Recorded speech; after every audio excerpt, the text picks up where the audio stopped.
ನಮಸ್ಕಾರ ಸ್ನೇಹಿತರೆ, ನಮ್ಮ ಮೈಥಾಲಜಿ ಮೀಟ್ಸ್ ಮೀ ಚಾನೆಲ್ಗೆ ನಿಮಗೆಲ್ಲರಿಗೂ ಆದರದ ಸ್ವಾಗತ. ನಮ್ಮ ಸಂಸ್ಕೃತಿ, ವೇದ, ಪುರಾಣ, ಉಪನಿಷತ್ತುಗಳು, ಧರ್ಮಶಾಸ್ತ್ರಗಳಲ್ಲಿ ಅತ್ಯಂತ ವಿಶಿಷ್ಟ ಸ್ಥಾನ ಪಡೆದಿರುವ ಮಹಾನ್ ಋಷಿ, ದೇವತೆಗಳಿಗೋ ಮನುಷ್ಯರಿಗೋ ಅಸುರರಿಗೋ ಜ್ಞಾನ ಬೋಧಿಸಿದ ದಿವ್ಯ ಮಹಾನುಭಾವ, ಸದಾ ಅವರ ಮುಖದಲ್ಲಿ ನಾರಾಯಣ ನಾರಾಯಣ ಎಂದು ಭಗವಂತನ ನಾಮ ಜಪಿಸುತ್ತಿರುವ ದೇವರ್ಷಿ ನಾರದರು. ಈಗ ನಾವು ನಾರದ ಜಯಂತಿ ಪ್ರಯುಕ್ತ ವಿಶೇಷ ಮಾಹಿತಿಯನ್ನು ತಿಳಿಯೋಣ. ನಾರದರು ಯಾರು? ಏಕೆ ಕೆಲವರು ಅವರನ್ನು ಕಲಹಪ್ರಿಯ ಎಂದು ಭಾವಿಸುತ್ತಾರೆ? ನಿಜವಾಗಿ ಅವರು ಲೋಕಕ್ಷೇಮಕ್ಕಾಗಿ ಮಾಡಿದ ಕಾರ್ಯವೇನು? ವೇದ ಪುರಾಣಗಳಲ್ಲಿ ನಾರದರ ಮಹತ್ವ ಏನು? ಭಕ್ತಿ ಮಾರ್ಗದಲ್ಲಿ ಅವರ ಸ್ಥಾನ ಎಷ್ಟು ಉನ್ನತ? ಈ ಎಲ್ಲ ವಿಷಯಗಳನ್ನು ಈಗ ಸಂಪೂರ್ಣವಾಗಿ ತಿಳಿದುಕೊಳ್ಳೋಣ ಬನ್ನಿ. ನಾರದರು ಯಾರು? ನಾರದರು ಬ್ರಹ್ಮದೇವರ ಮಾನಸ ಪುತ್ರರಲ್ಲಿ ಒಬ್ಬರು. ಅಂದರೆ ಬ್ರಹ್ಮನ ಮನಸ್ಸಿನಿಂದ ಉದ್ಭವಿಸಿದ ದಿವ್ಯ ಋಷಿ.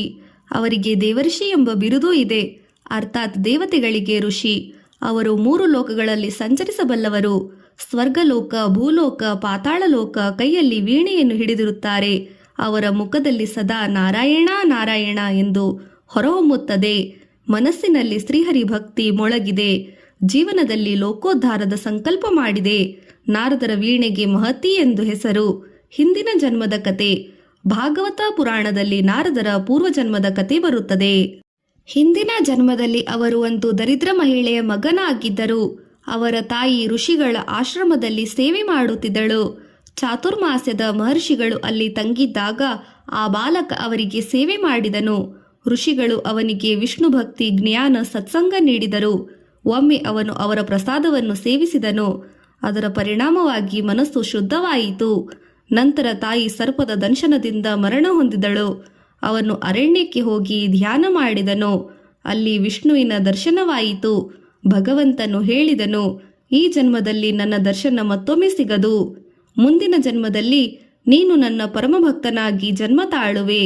ಅದೇ ಮುಂದಿನ ಜನ್ಮದಲ್ಲಿ ದೇವರ್ಷಿ ನಾರದರು ಆದರು. ನಾರದರ ಸ್ವಭಾವ. ಬಹಳ ಜನರು ನಾರದರನ್ನು ಕಲಹ ಹುಟ್ಟಿಸುವವರು ಎಂದು ಹೇಳುತ್ತಾರೆ. ಆದರೆ ಅದು ಮೇಲ್ಮಟ್ಟದಲ್ಲ ಅರ್ಥ ಮಾತ್ರ.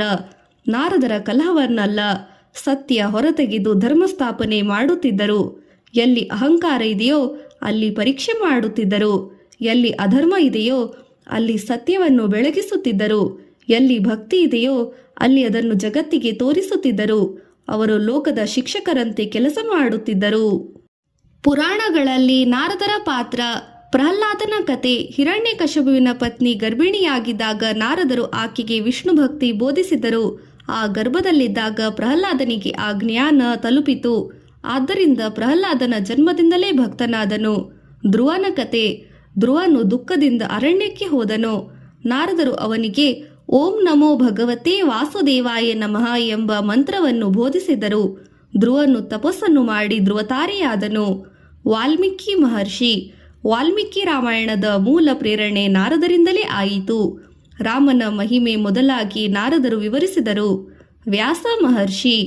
ವ್ಯಾಸರು ಅಶಾಂತಿಯಾಗಿದ್ದಾಗ ನಾರದರು ಅವರಿಗೆ ಭಾಗವತ ಪುರಾಣದ ರಚನೆಗೆ ಪ್ರೇರಣೆ ನೀಡಿದ್ದರು. ನಾರದ ಮಹರ್ಷಿಯ ಭಕ್ತಿ ಸ್ತೋತ್ರ. ನಾರದರು ಭಕ್ತಿ ಮಾರ್ಗದ ಮಹಾನ್ ಆಚಾರ್ಯರು. ಅವರಿಂದ ರಚಿತವಾದ ನಾರದ ಭಕ್ತಿ ಸ್ತೋತ್ರ, ನಾರದ ಪುರಾಣ ಭಕ್ತಿ ಅಮೂಲ್ಯ ಗ್ರಂಥ. ಅದರ ಸಾರ: ಭಕ್ತಿ ಎಂದರೆ ಪರಮ ಪ್ರೀತಿ, ಭಗವಂತನಲ್ಲಿ ಸ್ಥಿರತೆ. ಭಕ್ತಿ ಅಮೃತ ಸ್ವರೂಪ, ಮೋಕ್ಷಪ್ರದಾಯಕ. ಭಕ್ತನು ದ್ವೇಷ ಮಾಡುವುದಿಲ್ಲ. ಭಕ್ತನು ಎಲ್ಲರನ್ನೂ ದೇವರಲ್ಲಿ ನಂಬುತ್ತಾನೆ, ಎಲ್ಲರಲ್ಲೂ ದೇವರನ್ನೇ ಕಾಣುತ್ತಾನೆ. ಭಕ್ತಿ ಮೋಕ್ಷಕ್ಕಿಂತಲೂ ಶ್ರೇಷ್ಠ. ಇದು ಇಂದಿಗೂ ಅನೇಕ ಸಾಧಕರಿಗೆ ಮಾರ್ಗದರ್ಶಿಯಾಗಿದೆ. ನಾರದರು ಮತ್ತು ಸಂಗೀತ. ನಾರದರನ್ನು ಸಂಗೀತದ ಆಚಾರ್ಯರೆಂದೂ ಸಹ ಕರೆಯುತ್ತಾರೆ. ಗಾನ, ನಾದ, ಭಕ್ತಿ, ಸಂಗೀತ ಇವುಗಳಲ್ಲಿ ಅವರ ಪಾತ್ರ ಮಹತ್ವವಾದದ್ದು. ವೀಣೆ ಹಿಡಿದ ನಾರದರ ಚಿತ್ರಣ ಇದಕ್ಕೆ ಸಾಕ್ಷಿ. ಸಂಗೀತವು ಮನಸ್ಸನ್ನು ದೇವರ ಕಡೆಗೆ ತಿರುಗಿಸುವ ಮಾರ್ಗವೆಂದು ಅವರು ತೋರಿಸಿದರು. ನಾರದ ಜಯಂತಿ ಯಾಕೆ ಆಚರಿಸಬೇಕು? ನಾರದ ಜಯಂತಿ ನಮಗೆ ನೆನಪಿಸುತ್ತದೆ, ಸದಾ ದೇವರ ನಾಮಸ್ಮರಣೆಯನ್ನು ಮಾಡಬೇಕು, ಜ್ಞಾನವನ್ನು ಹಂಚಬೇಕು, ಸತ್ಸಂಗ ಮಾಡಬೇಕು, ಅಹಂಕಾರವನ್ನು ಬಿಡಬೇಕು, ಭಕ್ತಿ ಜೀವನದ ಆಧಾರವಾಗಬೇಕು. ನಾರದರು ತೋರಿಸಿದ ದಾರಿ ನಾಮಸ್ಮರಣೆ, ಭಕ್ತಿ, ಜ್ಞಾನ, ಸೇವೆ ಇಂದಿನ ಜೀವನಕ್ಕೆ ಪಾಠವಾಗಿದೆ. ನಾರದರು ಹೇಳುವ ಸಂದೇಶ: ಸದಾ ನಾಮಸ್ಮರಣೆ, ದೇವರ ನಾಮಸ್ಮರಣೆ. ನಾರಾಯಣ ನಾರಾಯಣ ಭಗವಂತನ ಇಷ್ಟವಾದ ನಾಮಸ್ಮರಣೆಯನ್ನು ನಾವು ಮಾಡಬೇಕು. ಮನಸ್ಸನ್ನು ಶುದ್ಧಗೊಳಿಸಬೇಕು. ದೇವರ್ಷಿ ನಾರದರು ಕೇವಲ ಪುರಾಣದ ಪಾತ್ರವಲ್ಲ, ಅವರು ಭಕ್ತಿ, ಜ್ಞಾನ, ಸೇವೆ, ಸಂಗೀತ, ಸತ್ಯದ ಪ್ರತೀಕ. ಈ ನಾರದ ಜಯಂತಿಯಲ್ಲಿ ನಾವು ಎಲ್ಲರೂ ಒಂದೇ ಮಾತು ಹೇಳೋಣ, ನಾರಾಯಣ ನಾರಾಯಣ. ಓಂ ನಮೋ ನಾರಾಯಣಾಯ ನಮಃ. ಈ ವಿಡಿಯೋ ನಿಮಗೆ ಇಷ್ಟವಾದರೆ ಲೈಕ್ ಮಾಡಿ, ಶೇರ್ ಮಾಡಿ, ಚಾನಲ್ಗೆ ಸಬ್ಸ್ಕ್ರೈಬ್ ಮಾಡಿ. ಧನ್ಯವಾದಗಳು. ಜೈ ಶ್ರೀ ಹರಿ ನಾರಾಯಣ. ಜೈ ಶ್ರೀ ದೇವರ್ಷಿ ನಾರದ ಮಹರ್ಷಿ.